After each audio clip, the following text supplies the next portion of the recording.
কামিজ এৱা সূতা এডালে কুণ্ডলী পকাই পকাই সম্পৰ্ক এটা বান্ধি দুজনক এক কৰা হেঁপাহতে অতিক্ৰম কৰিছিলোঁ। হৃদয়ৰ পৰা হৃদয়লৈ ব্যৱধান নাছিল যে সাঁকো এডাল পাৰ হৈ যাব লাগিব।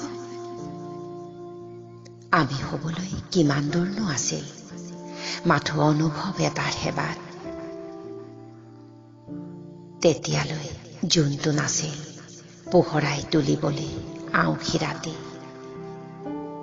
মোৰ উদং শৰীৰটো চেলেকিছিল, সগুণ এটাই আচৰিছিল দেহৰ খলা বোমাবোৰত।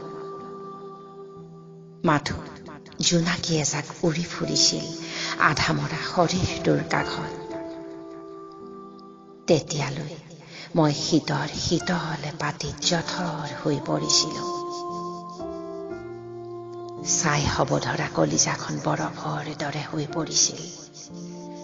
মোক খুবেই প্ৰয়োজন আছিল এটি কামিজৰ, শীতৰ পৰা ৰক্ষা পাবলৈ নহয়, চেলেকাৰ পৰা মই মোক ৰক্ষা কৰিবলৈ। বহু আগতেই প্ৰয়োজন আছিল কামিজৰ। এতিয়া মোৰ খুবেই ইচ্ছা ছাই হ'ব ধৰা কলিজাখন জঠৰ হৈ থাকিব দিবলৈ।